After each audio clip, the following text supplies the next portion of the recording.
Hi everybody. Welcome back to the ABC General Hospital Spoilers channel. Today, we're diving deep into the thrilling twists and turns set to unfold on Wednesday, June 18th, as secrets, betrayals, and unexpected alliances take center stage in Port Charles. From Brooklyn Quartermain's vengeful schemes to Cain's iron grip on power, and from heartfelt family reconciliations to covert operations at the university, there's no shortage of drama to unpack. Let's explore the intricate web of relationships and rivalries that promise to keep us glued to our screens, with fresh details and imaginative expansions to enrich the storytelling. Brooklyn Quartermain's calculated revenge. In the heart of Port Charles, Brooklyn Quartermain is weaving a tapestry of retribution that could unravel Lulu Spencer's carefully curated image as a devoted mother. Determined to settle an old score, Brooklyn is turning to her murky past with the late Brit Westburn for ammunition. Their shared history, steeped in deception and heartbreak over the stolen embryo drama involving Rocco Falconeri, serves as the perfect weapon in Brooklyn's arsenal. She's convinced that exposing Lulu's past misdeeds will deliver a bitter dose of poetic justice. As Brooklyn confides in her trusted ally Marco Rios, her voice drips with resolve. "Isn't it time Lulu tasted the sting of her own hypocrisy?" she muses, her eyes glinting with a mix of pain and determination. Marco, a longtime friend with his own reasons to distrust Lulu, nods in agreement, offering to dig deeper into forgotten scandals that could tip the scales. Their late-night strategy session at a dimly lit cafe on the outskirts of town reveals Brooklyn's meticulous planning. She's even hired a private investigator to unearth buried hospital records that might paint Lulu in a damning light. This isn't just about revenge. For Brooklyn, it's about reclaiming a piece of her dignity that was shattered years ago. Will her relentless pursuit of payback blind her to the collateral damage it might cause, especially to young Rocco? Cain asserts dominance with ruthless threats. Meanwhile, Cain is tightening his vice-like control over those around him, reminding everyone in Port Charles who truly holds the reins. In a heated confrontation at the Quartermain mansion, Drew locks horns with Portia Robinson and Nina Reeves, his tone icy as he accuses them of overstepping their bounds. "You seem to have forgotten who calls the shots here," he warns, his piercing gaze leaving no room for defiance. And willing to tolerate even a whisper of rebellion, Drew unleashes a barrage of thinly veiled threats, hinting at dire consequences for anyone who dares to challenge his authority. His ruthless demeanor stems from a deeper fear of losing the empire he's fought tooth and nail to build, especially with whispers of betrayal circulating among his inner circle. Sources close to Drew reveal he's been poring over financial ledgers and surveillance footage late into the night, paranoid that someone is plotting against him. This power play isn't just about ego, it's about survival in a town where loyalty is a rare currency. As he paces the mansion's grand study, Drew mutters to himself about crushing any opposition before it takes root. Will his iron-fisted approach secure his position? Or will it alienate even his closest allies, paving the way for an inevitable downfall? Curtis Ashford's desperate alliance with Michael Corinthos. Across town, Curtis Ashford finds himself in a moral quagmire as he grapples with a shocking revelation. Drew is blackmailing his beloved wife, Portia. The weight of this secret gnaws at Curtis, pushing him to seek an unlikely confidant in Michael Corinthos. Over a discreet meeting at Kelly's diner, Curtis pours out his anguish, his voice low as he confesses the pressure Drew is exerting. "He's got Portia trapped, and I can't stand by while he destroys her," Curtis admits, his hands clenched on a coffee mug. In a bold move, Curtis proposes an alliance with Michael, hinting at a mysterious plot involving a figure named Jacinda, shadowy operative with ties to Drew's past dealings. Curtis believes that exposing Jacinda's role in Drew's schemes could loosen the grip on Portia, but it's a gamble that requires Michael's resources and cunning.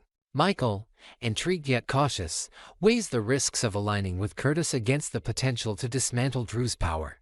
As the neon sign above Kelly's flickers in the evening dusk, the two men shake hands, sealing a pact that could either save their loved ones or plunge them into greater danger. What skeletons will this partnership uncover, and can they outmaneuver Drew before he strikes first? Lulu Spencer's fragile reconciliation with Joe Palmieri. On a more tender note, Lulu Spencer receives a glimmer of hope amidst her tumultuous personal life. After weeks of tension, Giovanni Joe Palmieri surprises her with a gesture of forgiveness during a quiet moment at the park. Under the sprawling branches of an ancient oak, Joe admits he no longer harbors resentment for the painful truths Lulu exposed, even if the fallout was devastating. "I'm grateful you didn't let lies fester," he tells her, his voice soft but firm, reflecting a maturity beyond his years. Yet, not all bridges are mended. Despite Lulu's heartfelt plea for Joe to reconnect with Dante Falconeri, Joe remains steadfast in his refusal. "No amount of words can rewrite the past," he counters, his expression a mask of unresolved hurt as he recalls the fractured family dynamics that scarred him. Lulu, sensing the depth of his pain, decides to give him space, though her heart aches at the distance between father and son. As she watches Joe walk away, kicking at fallen leaves, Lulu resolves to find subtle ways to rebuild trust, perhaps through shared family traditions like baking holiday cookies, a memory Joe once cherished. Can time heal these wounds, or will Gio's stubbornness keep them apart indefinitely? Josslyn and Vaughn's dangerous charade. Shifting gears to the university campus, Josslyn and Vaughn are entangled in a high-stakes deception that could unravel at any moment. When Emma Scorpio Drake stumbles upon their covert meeting in Professor Henry Hank Dalton's cluttered office, Vaughn reacts with lightning speed, pulling Josslyn into a passionate kiss to mask their true intentions. The ruse works for now as Emma smirks, believing she's caught them in a forbidden romance.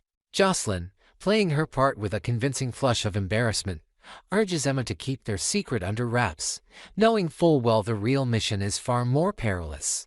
Behind closed doors, Josslyn and Vaughn, agents of the WSB, strategize their next move. Josslyn pitches a daring new angle to exploit their fake relationship, suggesting they stage a public falling out at the upcoming campus gala to divert suspicion from their espionage activities. Vaughn, impressed by her ingenuity, agrees, though he warns that Emma's newfound leverage could complicate matters. As they pore over encrypted files under the dim glow of a desk lamp, the stakes couldn't be higher. Own misstep, and their cover could blow, exposing them to deadly enemies lurking in Port Charles. Will their charade hold, or will Emma's curiosity become their undoing? Sasha Gilmore Corbin's heart-wrenching plea. At General Hospital, tension skyrockets as Sasha Gilmore Corbin faces a crisis that shakes her to her core. Clutching little Daisy Gilmore Corinthos protectively in her arms, Sasha's voice trembles with desperation as she confronts Carly Spencer and another unidentified figure in a sterile hospital corridor. "Where is she? What have you done to her?" she cries, her eyes wild with fear.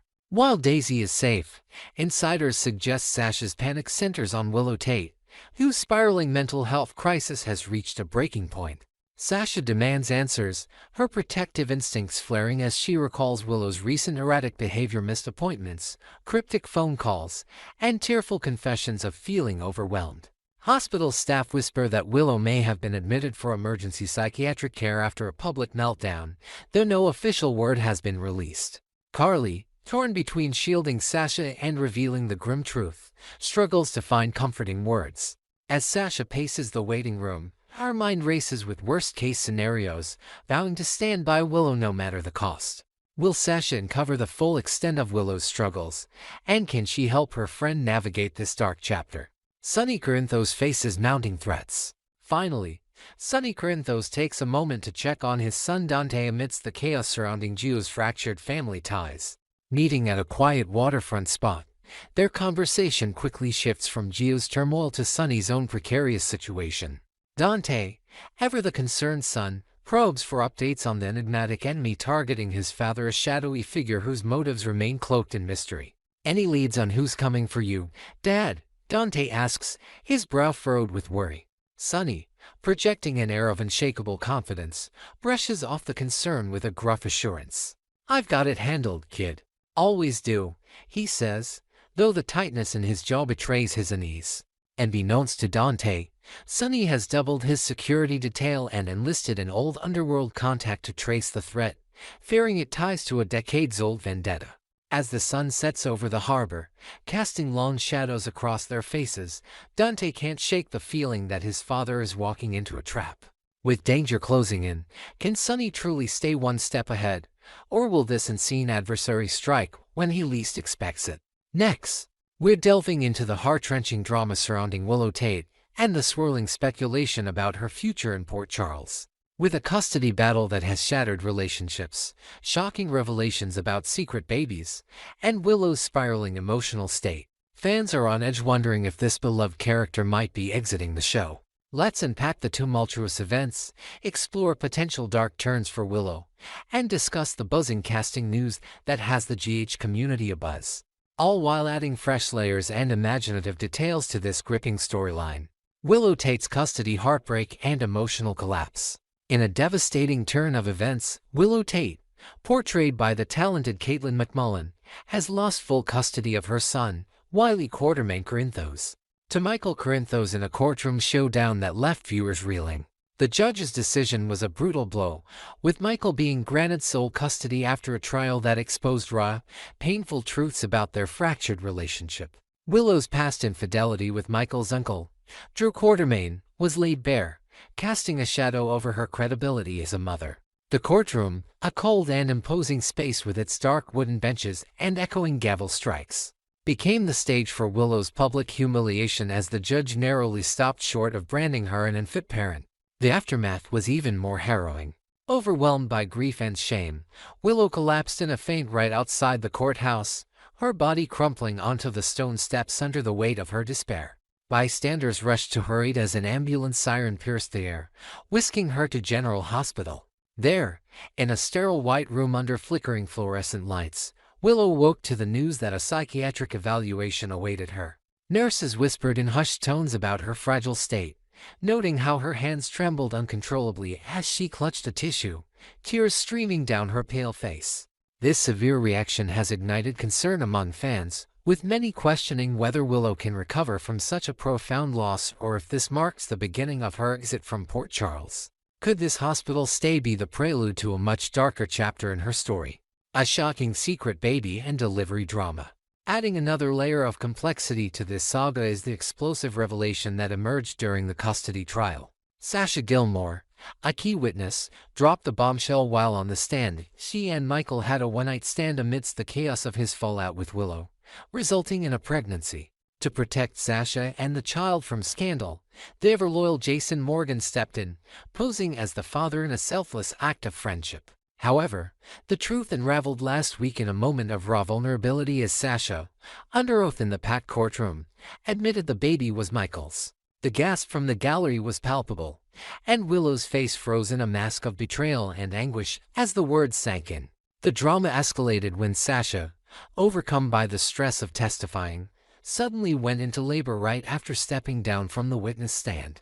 In an ironic twist of fate, it was Willow who found herself by Sasha's side in a quiet corner of the courthouse hallway, forced to help deliver the baby amidst their shared turmoil. With no medical professionals immediately available, Willow's hands shook as she guided Sasha through the birth, her own heart breaking with every cry from the newborn, a girl named Daisy. The tiny infant, wrapped in a makeshift blanket from a nearby clerk's coat, symbolized both a new beginning and a painful reminder of what Willow had lost. As paramedics finally arrived, Willow's hollow stare at the child hinted at a brewing storm within her.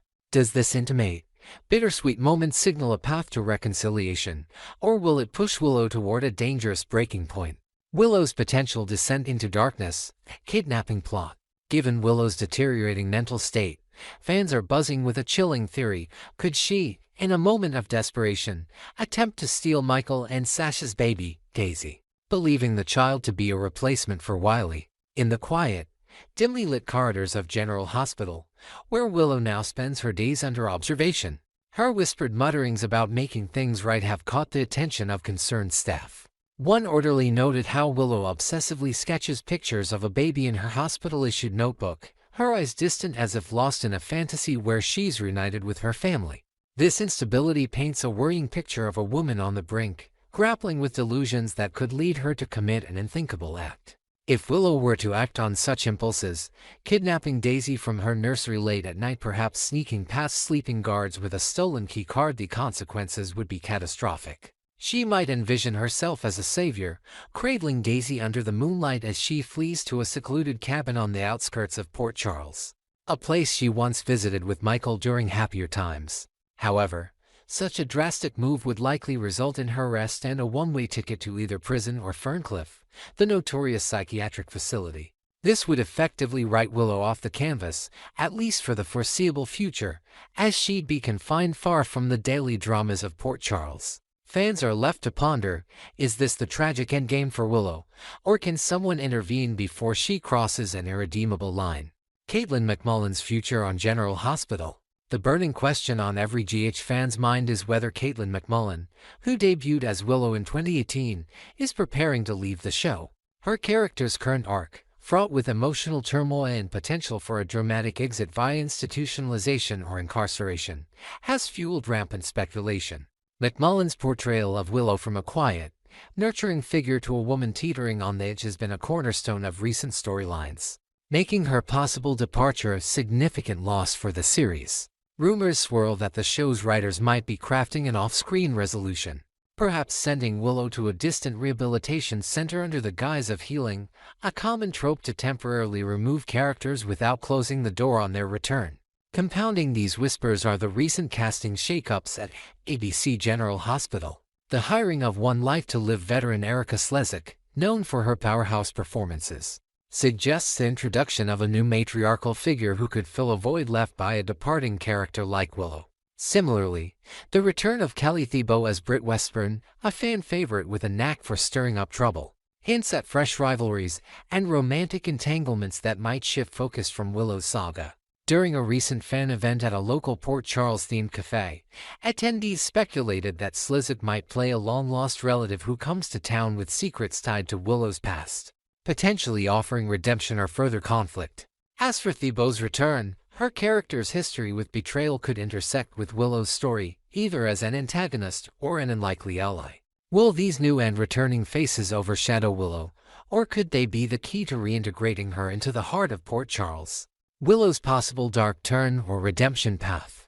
If Willow remains on the show, many fans predict a dramatic shift in her character arc, mirroring the sinister transformation of her twin sister, Nell Benson.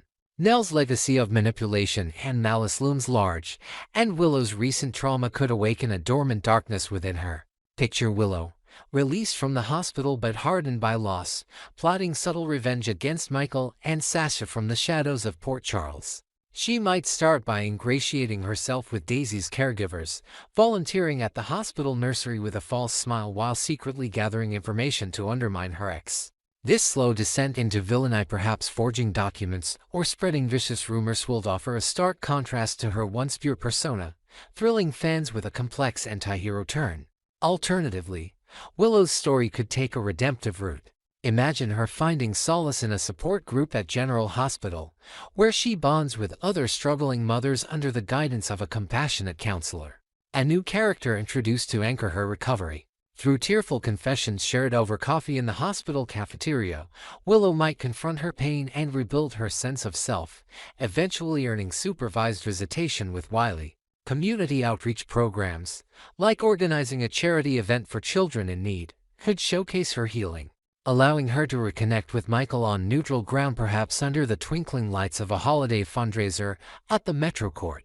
Which path do you see for Willow, a plunge into darkness or a climb toward light?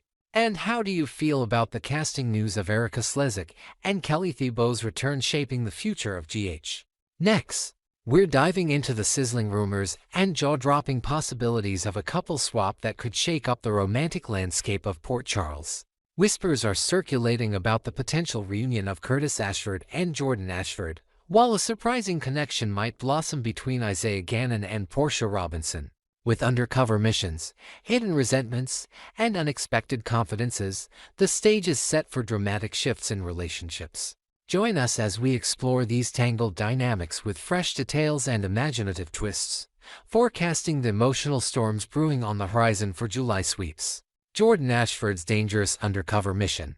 In a bold and risky move, Jordan Ashford has thrown herself into a high-stakes undercover operation that could either save Port Charles or cost her everything. Having recently ended her budding romance with Isaiah Gannon, Jordan is now laser-focused on infiltrating the world of the enigmatic Jen Sidwell, a man whose true intentions remain shrouded in suspicion. Under the guise of becoming a trusted associate in a top position at his company, Jordan aims to unearth the dark secrets behind his supposed legitimate business ventures in town. This perilous plan, greenlit by none other than Mayor Laura Collins during a clandestine meeting at City Hall, has Jordan walking a tightrope between deception and discovery. The decision to cut ties with Isaiah wasn't made lightly. Their relationship was just blossoming when Jordan realized his protective instincts could jeopardize her cover. Isaiah, haunted by his own history with Sidwell from their time in Somalia, is convinced the man is a lethal threat, especially after surviving an assassination attempt orchestrated by Sidwell's shadowy network. Jordan, drawing on her seasoned experience with the D, tried to reassure Isaiah during a tense goodbye at a quiet pier under the pale glow of a street lamp. Her voice steady as she insisted she could handle herself. "I've been in deeper waters than this," she told him, her eyes betraying a flicker of doubt. Yet, Isaiah's refusal to stand by while she risked her life forced her hand had to let him go to protect her mission. As she now navigates late-night meetings in sleek corporate offices with Sidwell, dressed in tailored suits to mask her true purpose, will Jordan's cunning keep her safe? Or will her ex's fears prove prophetic? Isaiah Gannon's unyielding distrust and protective heart.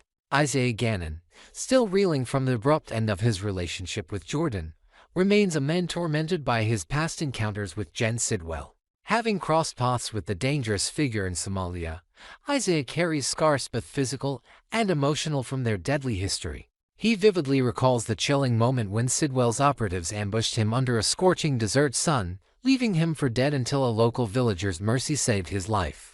Now, seeing Sidwell establish roots in Port Charles under the pretense of honest business, Isaiah's gut screams that nothing about this man is legitimate. His every instinct warns of bloodshed, and the thought of Jordan entangled in Sidwell's web gnaws at him relentlessly. Despite Jordan's assurances of control, Isaiah struggles to suppress his urge to shield her. Late at night, he paces his modest apartment, staring at old photographs of their brief time together lying over coffee at a street fair, her hand resting on his arm. He knows her deep background equips her for danger, but the memory of her determined yet vulnerable expression during their breakup haunts him. "If I see you in trouble, I won't stand by," he had warned her, his voice thick with emotion, risking her operation with his heroics. As he now sits in a dimly lit bar, nursing a whiskey while replaying their last conversation, Isaiah wrestles with respecting her choice versus charging in to save her. Will his mistrust of Sidwell drive him to act, potentially ruining Jordan's mission, or can he find another outlet for his protective fervor? Curtis and Portia's fractured marriage. Meanwhile, Curtis Ashford and Portia Robinson find their once solid marriage crumbling under the weight of unspoken truths and lingering betrayals. Though they've managed to conceal their discord from family, retreating to separate bedrooms in their elegantly appointed home, the tension between them is palpable.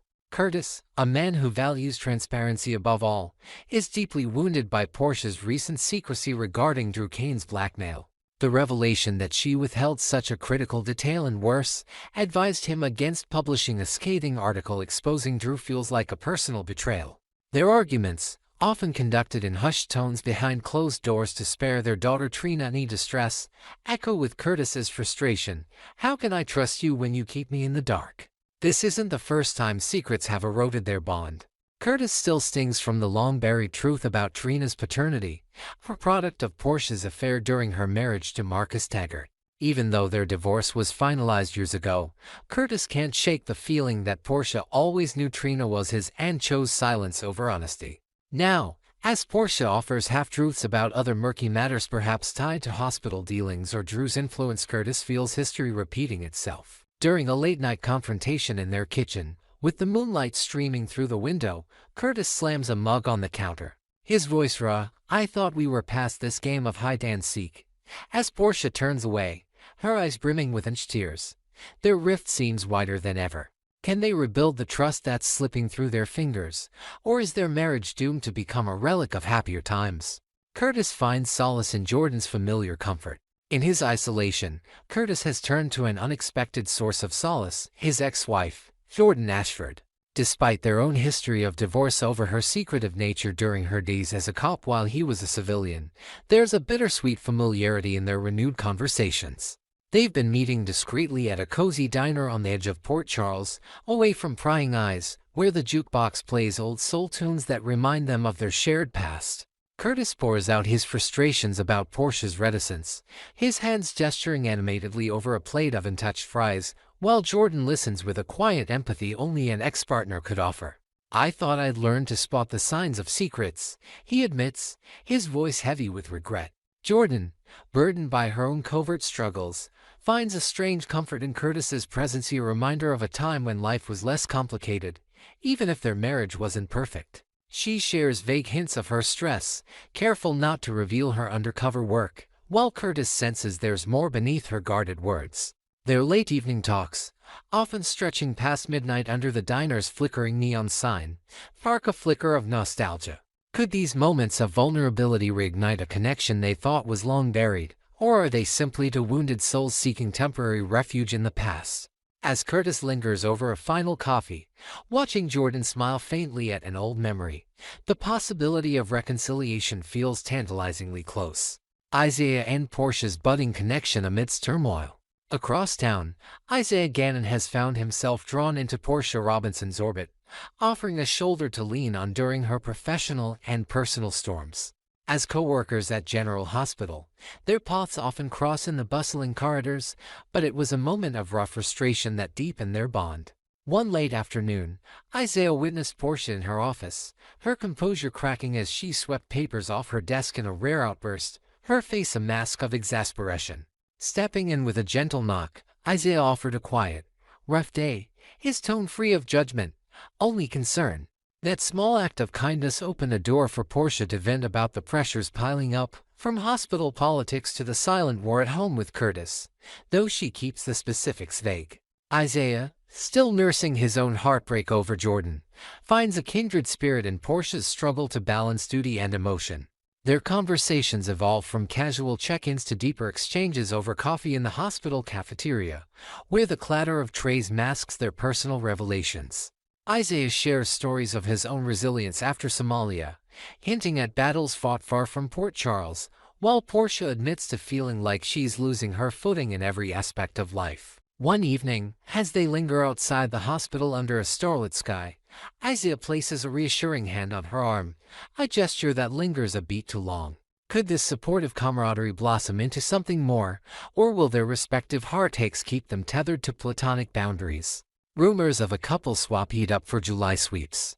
As July sweeps approach, spoilers and rumors are igniting fan speculation about a seismic couple swap that could redefine relationships in Port Charles. The groundwork seems laid for a stunning reshuffling. Could Curtis and Jordan, once bound by marriage and now by shared confidences, find their way back to each other? Simultaneously, might the growing rapport between Isaiah and Portia evolve into a passionate new pairing, offering both a fresh start after their respective romantic disappointments? The chemistry is undeniable, with Curtis and Jordan's lingering glances over diner coffee and Isaiah and Portia's quiet moments of understanding painting a picture of inevitable change. Imagine the drama unfolding at a summer gala at the Metro Court, a glittering event where secrets spill as easily as champagne. Curtis, dressed in a sharp suit, might steal a slow dance with Jordan under the chandeliers, their steps hesitant yet familiar, while across the room, Isaiah offers Portia an escape from the crowd with a walk on the terrace, the warm night air charged with unspoken attraction. Such a swap would not only reset their personal lives but also ripple through their families and friends. Trina grappling with her parents' potential split, and Mayor Collins worrying about Jordan's focus amid romantic entanglements. As the town buzzes with gossip at every corner from Kelly's diner to the hospital break room, question looms: are these couples on a collision course with destiny? Or will old loyalties pull them back to familiar ground? As we wrap up this deep dive into the brewing couple swap rumors on General Hospital, the romantic entanglements of Curtis, Jordan, Isaiah, and Portia promise to keep us captivated through July sweeps. From undercover dangers to fractured trusts and unexpected connections, Port Charles is a hotbed of passion and intrigue. What do you think? Will these pairs exchange partners or fight to reclaim their original loves? Drop your predictions in the comments, and stay tuned to ABC for the next electrifying chapter. Until next time, keep the drama burning bright.